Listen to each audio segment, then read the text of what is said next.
Novruz bahari ay bahari. Güller güller mübari ay mübari. Bahçamızda gül olsun, gül olsun bülbül olsun. Mal olmasın yağ olsun, evdekiler sağ olsun. Çosa çosa gelsene, gelip bir salam versene, çömçəni doldursana, çosanı yola salsan. Ay uyrağı, saqqalı it quyrağı, çosa bir oyun elə, qızını qoyun elə, yığar bayram xumsasın. Sen öləsən elə, sənə deyəcəm, keçəlin toyun elə. Ay, sen öyle elə. Özüme söylemiştim, kaldın sen. Sen bana toyunmağın lazımdır. Ay çosa hey, hardan gelirsen? Sen be, hele çözeceksin dediysen. Dərbəttdən? O da dərbətdə xeyr ola. Gitmiştim, alma getirmeye. Alma gətirməyə? Almanı neynədin? Kalman eyledim, sattım. Sattın? Biraz pullaşıb, ona görə özün böyük zəng verir. Ay çosa hey, o dərbətdən gətirdiyin almaların pullarını neynəmsən? Pulun eyledim,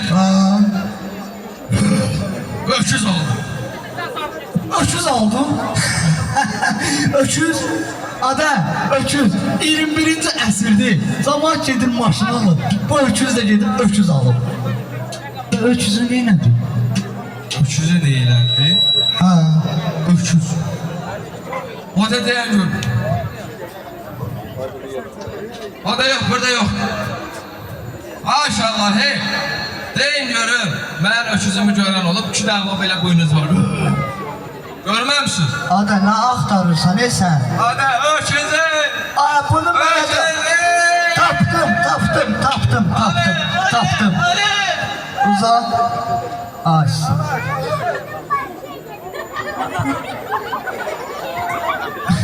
Burada da yoktur. Ay keçər hey. Ha. Qabın içində də öküz olar. Ada, sən nənəm kimi şeyşürləri yığırsan ora, dedim yəqin öküzü də sıxışdırmısan. Ada, yaxşı, Qalx həmən yürü, dönüm. ada. Qalx. Arada keç kabağın körgüne. Yadıma düştü.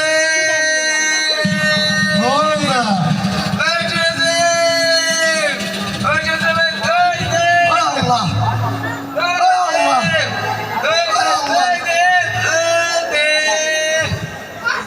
Ada, öküzü döydün, öldürdün, mən də öldürmüşdüm. Ay çosa,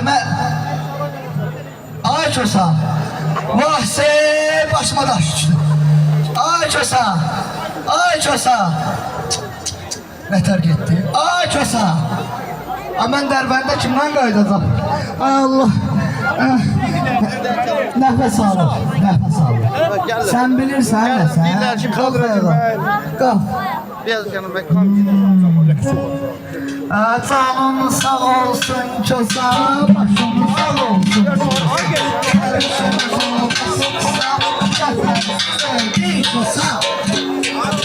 Çok zamanı dalaylı, bizi çekebilir. Qalx ayağa görün. Qalx.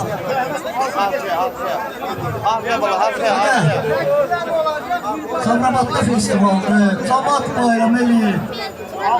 Sağ ol, mən yer tapmışsan. Ada, dur Samat bir bayram eləyək. Gözəl rəqs eləyək. Bəli, gözəl bir rəqs ilə. İndi isə sizləri təbrik üçün Mehdi Ağayevi dəvət edirik.